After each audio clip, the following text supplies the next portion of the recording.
10th class student exercise 10.2 question number 5। Question number 5 में क्या है? क्वेश्चन नंबर 5 में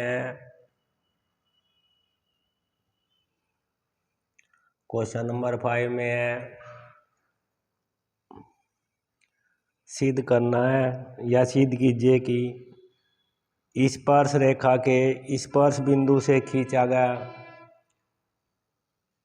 लंब केंद्र से होकर जाता है।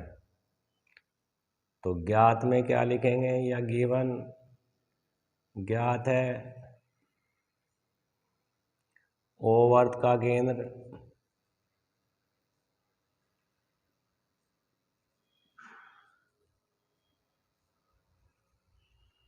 एक स्पर्श रेखा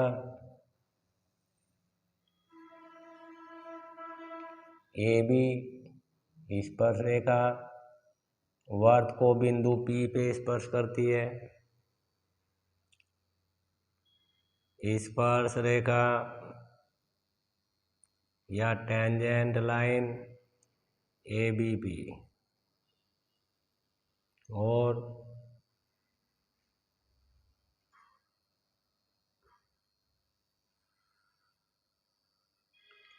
ये angle CP = 90। Angle CPB = 90 question में दिया है। सीधी क्या करना है यानी कि प्रूफ क्या है हमारा, क्या करना है हमें? CP वर्त के केंद्र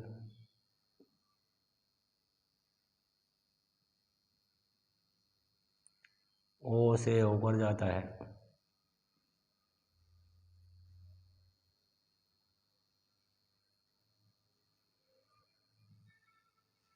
ये हमें सिद्ध करना है। रचना क्या करेंगे?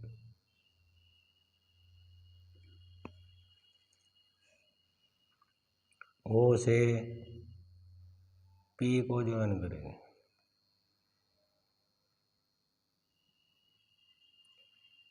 O से P को यानी कि स्पर्श रेखा के स्पर्श बिंदु P को मिलाते हैं। ये हम रचना है।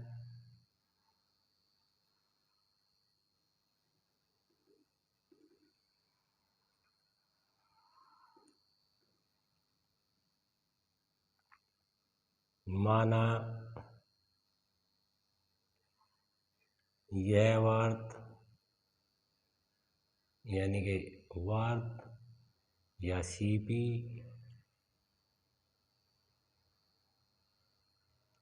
रेखा केंद्र से नहीं जाती, केंद्र से होकर नहीं जाती।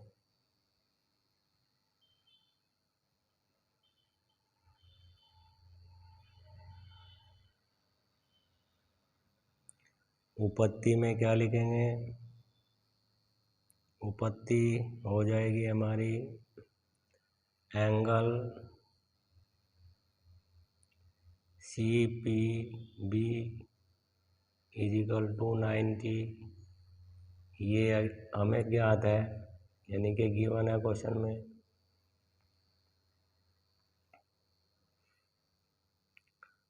OP परपेंडिकुलर यानी कि लंब AB जो स्पर्श बिंदु क्या हो गया P, तो एंगल OPB = 90 डिग्री हो गया, क्योंकि स्पर्श रेखा के स्पर्श बिंदु को केंद्र से मिलाने वाली लाइन 90 डिग्री का एंगल बनाती है। या त्रिज्या स्पर्श रेखा पर लंब होती है यदि इसका स्पर्श बिंदु मिला दिया जाता है।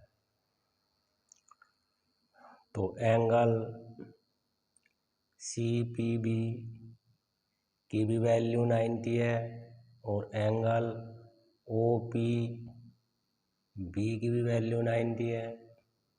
तो दोनों एंगलों की वैल्यू 90 है, तो ये दोनों angle C P B equal angle O P B हो जाते हैं। परंतु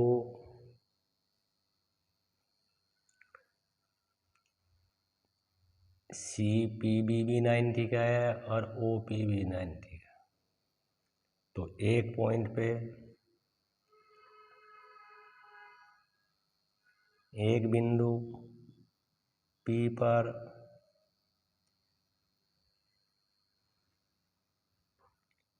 OP लंब हुई AB पर और CPB लंब हुई 90 पर, परंतु ये लाइन दोनों अलग है। तो एक पॉइंट से एक बिंदु P से समान कोण का मीन हो गया, दोनों 90 के हैं। दो रेखाएं नहीं हो सकती। एक पॉइंट पे यदि दो एंगल बनाओगे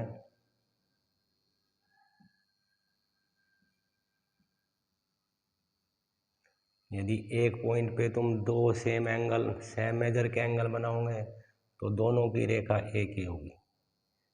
तो OP या CP लिख लो, एक ही लाइन है। जब एक लाइन है, OP तो केंद्र से जा रही है, तो OC भी CP भी हमारी केंद्र से होकर जाएगी। यही हमें प्रूव करना था।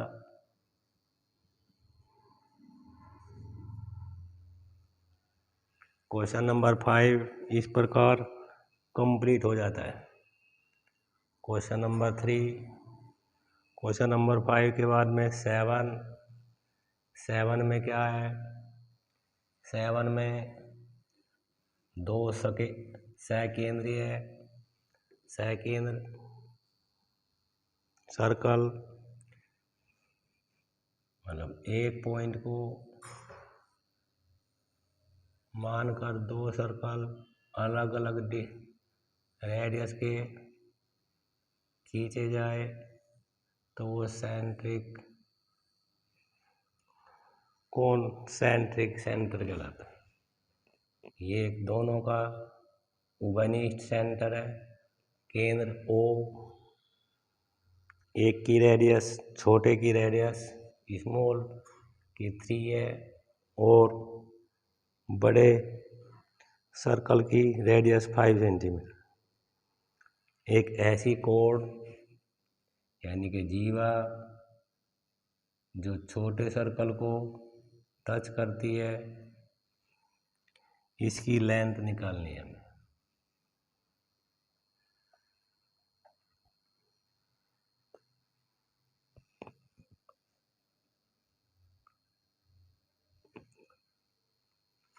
ये भी कोण हमारी बड़े सर्कल की कोण कहलाएगी और छोटे सर्कल की स्पर्श रेखा कहलाएगी। तो ज्ञात में क्या लिखेंगे?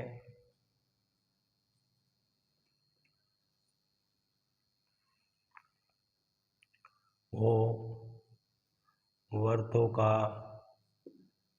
केंद्र, क्योंकि दो वर्त है तो वर्तों का केंद्र लिखा जाएगा। ये दोनों का उभयनिष्ठ है। जीवा AB लघुवर्त को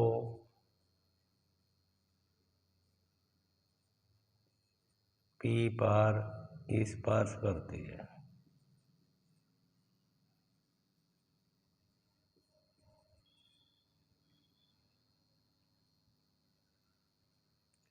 लघु वर्त की त्रिज्या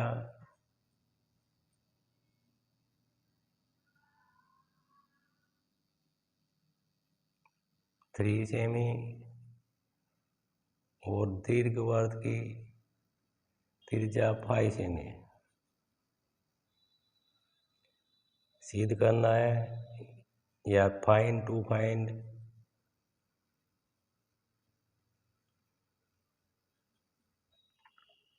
ए बी की लेंथ निकालनी है। ए बी की लंबाई ज्ञात करनी है। रचना में क्या करेंगे? रचना में ओ से पी को ज्वाइन किया और ओ से ए को ज्वाइन करते हैं। ओ से यानी कि केंद्र, ओ केंद्र से पी को तथा ओ से ए को मिलाया।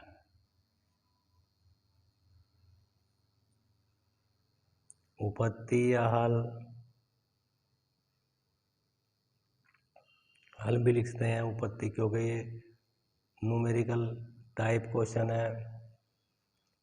ये ओ और ए 5 सेमी हो जाएगी हमारी, क्योंकि बड़े वर्त की त्रिज्या है और ओ पी हमारी 3 सेमी की हो जाएगी। तो त्रिज्या ओ पी लंब हो गई ए बी पर, क्योंकि त्रिज्या छोटे वर्ग की त्रिज्या है। ये त्रिज्या इस पर रेखा पर लंब होती है, लंब होती है तो ये एंगल 90 का बन जाएगा। तो अब समकोण त्रिभुज बन गया एओपी। एओपी में पी 90 का बन गया।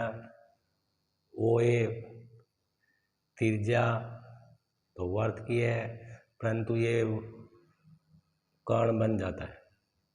तो पाइथागोरस सूत्र क्या है? O A square is equal to O P square plus A P square. O A की वैल्यू 5 सेमी है और ओ पी की वैल्यू 3 है और ए पी हम फाइंड करेंगे। तो 5 का स्क्वायर 25, 3 का स्क्वायर 9 और ए पी ऐसे ही लिखते हैं। 9 को इधर पहुंचाते हैं, प्लस है तो माइनस हो जाएगा। तो ए पी स्क्वायर रह जाएगा। तो 16 का जब अंडर रूट करेंगे तो ए पी की वैल्यू 4 आ जाएगी। तो ए पी की वैल्यू 4 आ गई। हमें तो ए बी चाहिए।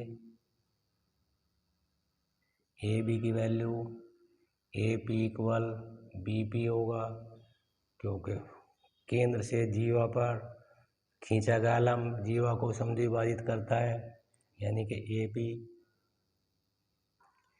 P equal B P.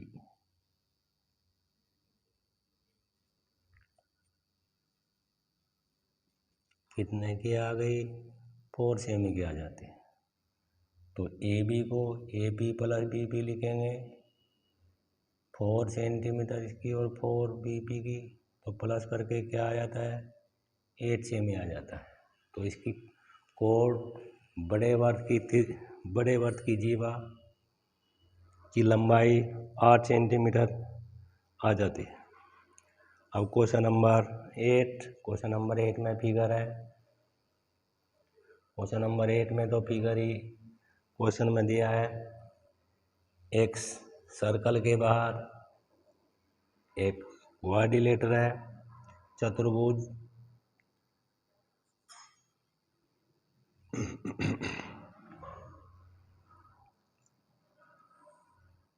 यहाँ पे डी लिखना, यहाँ पे सी,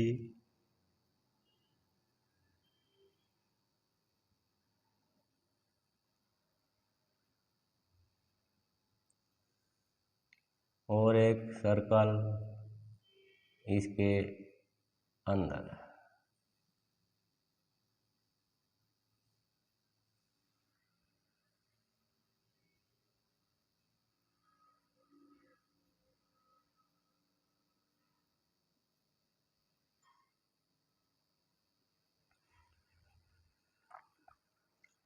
डी सी ए बी,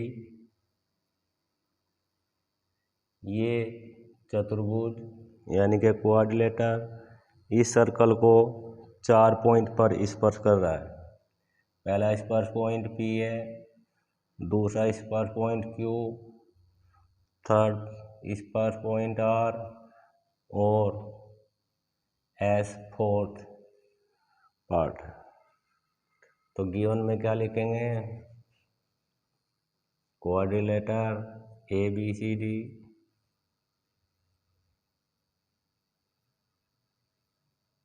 का अंतःवर्त या सरकम स्क्राइब सर्कल अंतःवर्त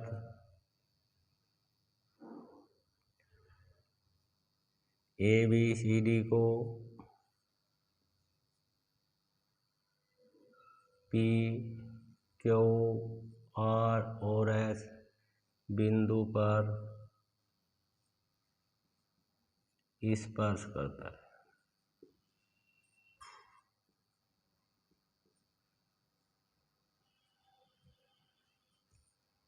सिद्ध क्या करना है, सिद्ध करना है हमें, या टू प्रूव सिद्ध करना है हमें, ये क्वेश्चन में भी है, A B plus C D equal A D plus B C को सिद्ध करना। उपपत्ति में क्या लिखेंगे, उपपत्ति बनेगी इस क्वेश्चन में क्योंकि कोई भी नंबर नहीं है। अब लिखेंगे, देखो ए पॉइंट सर्कल के बाहर है यानी कि एक्सटीरियर पॉइंट ए, यदि ए पॉइंट्स यहाँ से ये ए पी और ए एस दो स्पर्श रेखा बन जाएगी क्योंकि ये साइड इस पॉइंट पे स्पर्श कर रही है, पी भी स्पर्श बिंदु है और एस भी स्पर्श बिंदु है। तो लिखा जाएगा A S is equal to A P. क्यों इक्वल हुआ, बाह्य बिंदु ए एस में बाह्य बिंदु से खींची वर्त की स्पर्श रेखा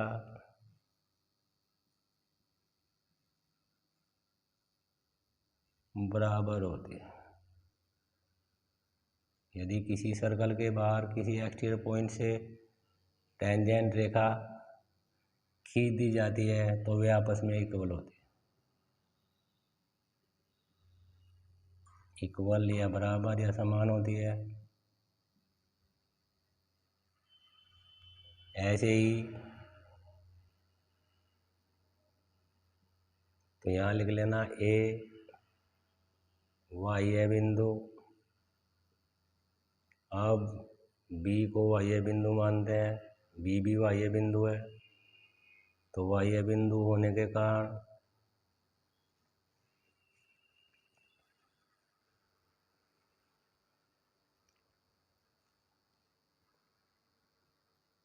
B Q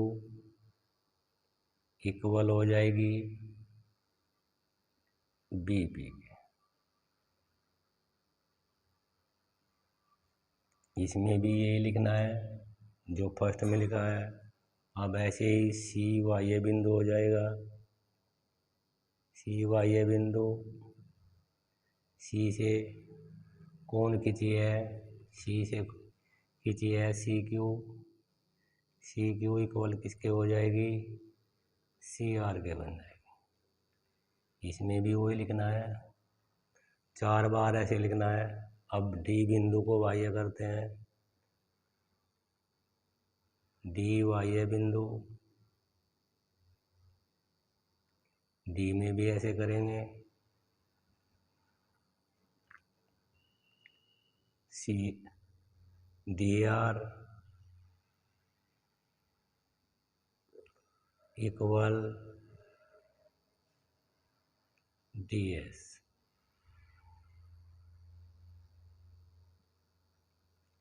D S equal D R लिखेंगे। इसमें भी चारों ब्रैकेट में सेम लिखनी होती है। अब चारों को प्लस करते हैं, प्लस करने के बाद में क्या आएगा, ये आता है A S plus B Q, left hand side के plus C Q plus D S is equal to A P plus B P plus C R plus D R.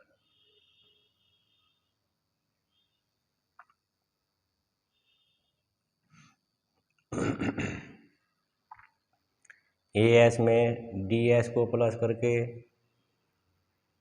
A S plus D S को side में लिखते हैं और B Q plus C Q को एक जगह लिखते हैं, A P B P plus B P plus C R plus D are.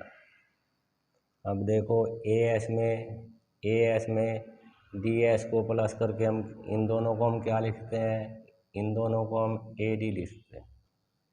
B Q कहाँ है, B Q plus C Q को प्लस करके हम बी सी लिखते हैं इक्वल एक ए पी को बी पी में प्लस करके हम इसको हम ए बी लिखते हैं प्लस सी आर को डी आर में प्लस करके हम इसको हम डी सी लिखते हैं। और ये हमें प्रूव करना था, इति सिद्धम या हैंस रूल। तो क्वेश्चन नंबर 8 कंप्लीट हो जाता है। क्वेश्चन नंबर 9 में भी क्वेश्चन में फिगर है।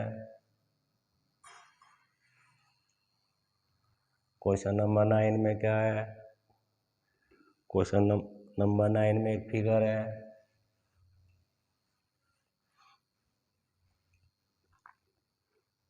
एक सर्कल के एक सर्कल,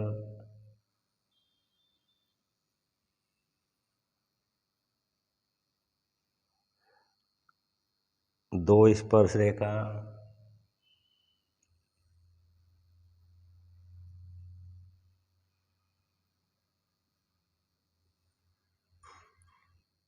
ये दोनों पैरेलल है, नेम एन का एक्स पी पे स्पर्श करते हैं ये सर्कल को, और Y X P Y tangent रेखा या स्पर्श रेखा वो अर्थ को बिंदु पी पर स्पर्श करते हैं। अब सेकेंड एक्स डैश क्यू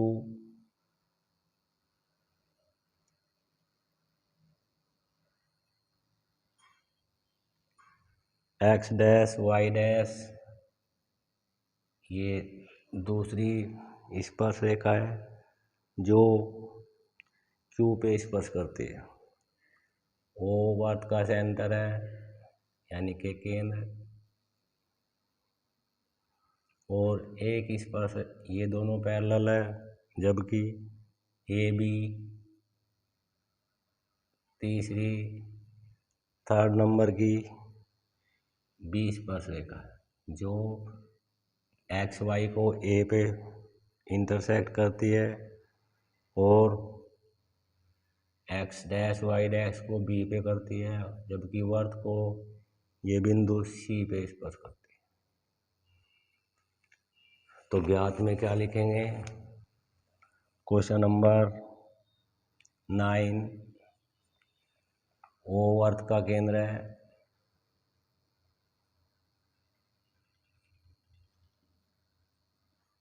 केंद्र हो गया, स्पर्श रेखा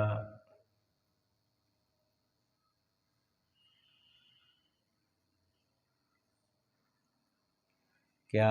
एक्स वाई,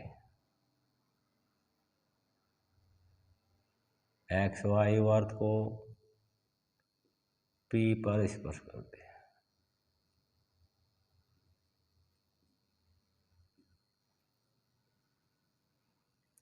और दूसरी रेखा, दूसरी स्पर्श रेखा कौन सी है? स्पर्श रेखा एक्स डैश वाई डैश वर्त को क्यू बिंदु पर स्पर्श करते हैं।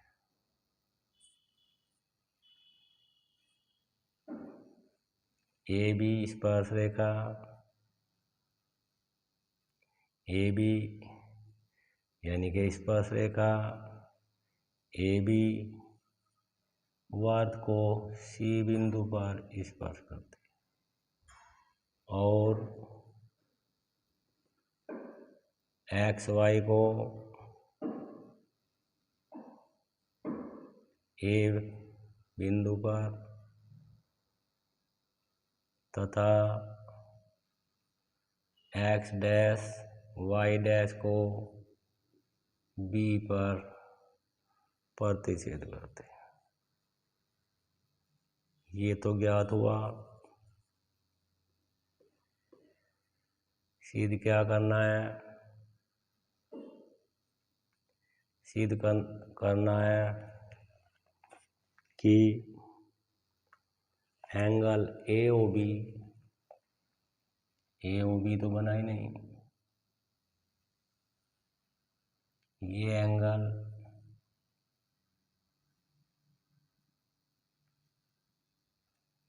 नाइन्टी का प्रूव करके दिखाना। सिद्ध करना है angle A O B is equal to 90 degree. रचना करेंगे।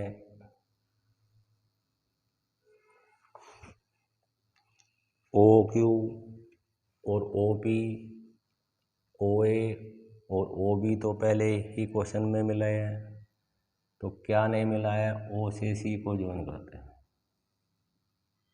ओ से सी को मिला है,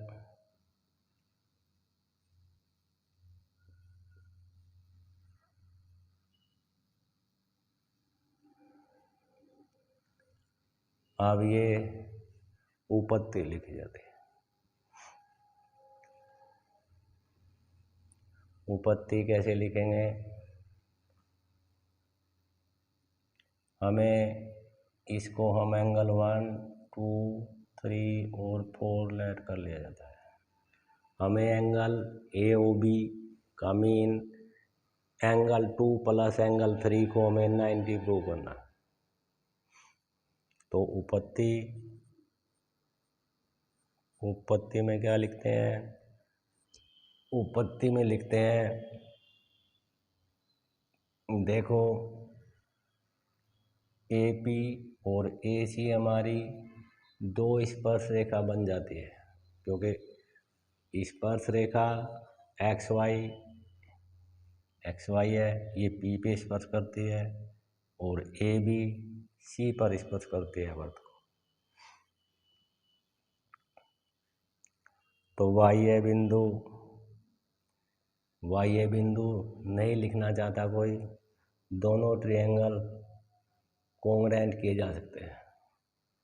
कोंग्रेंट करके दिखाता हूँ मैं। ऐसे अब लिखना है triangle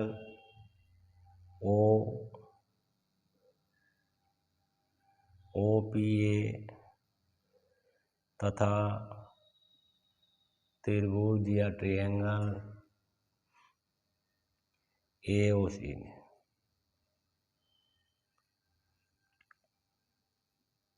angle OPA equal to angle OCA।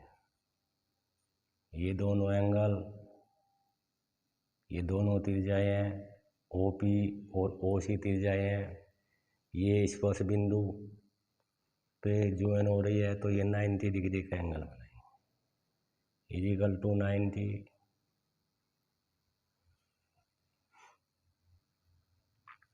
क्योंकि त्रिज्या स्पर्श रेखा पर लंब होती है।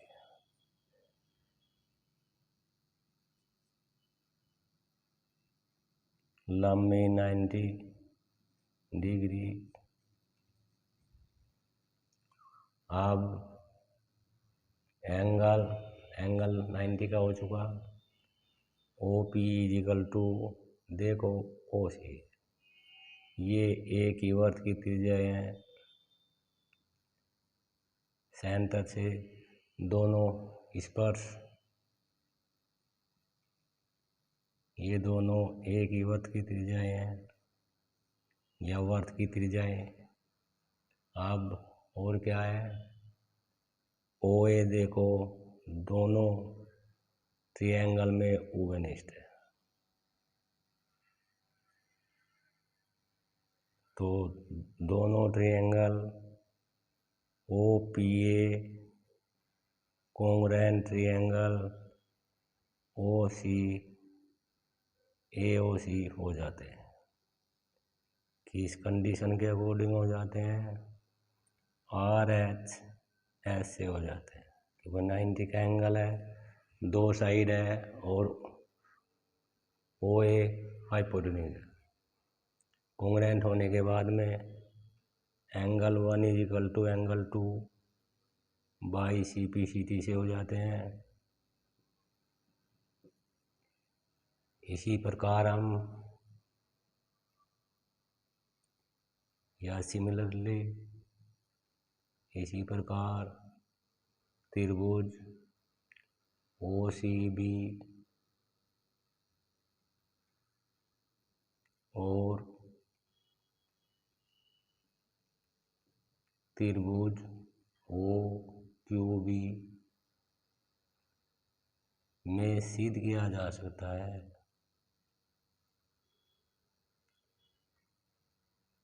क्या सिद्ध किया जा सकता है कि एंगल 3 इक्वल टू एंगल 4।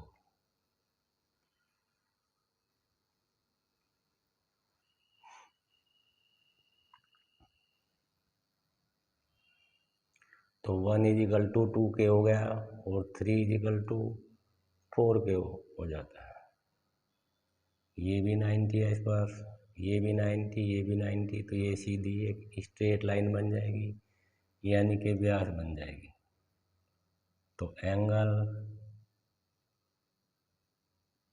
कौन से को लिखेंगे, हम लिखेंगे एंगल, 4 एंगल बन गए 1 2 3 4। तो OP POQ व्यास है, सीधी लाइन है, ये सीधी लाइन है, लीनियर पेयर बनाएंगे यानी कि रैखिक युग्म बनाएंगे। तो अब लिखते हैं angle 1 plus angle 2 plus angle 3 plus angle 4 equal to 180। रैखिक युग्म या लीनियर पेयर लिखेंगे। 1 इक्वल टू 2 हो गया तो 1 की जगह हम 2 लिखेंगे, प्लस 2 3 प्लस 4 की जगह हम 3 लिखेंगे इक्वल टू 180। तो 2 एंगल 2 प्लस 2 एंगल, दोनों प्लस हो गए, 2 एंगल बन जाएंगे। 2 एंगल 3 इजिकल टू 180, 2 से डिवाइड कर दो, भाग देने पर क्या हो जाएगा, angle 2 plus angle 3 is equal to 90 बन जाएगा। यानी कि angle A O B is equal to 90। Hence proof, इति सिद्धम, ये हमें सिद्ध करना था।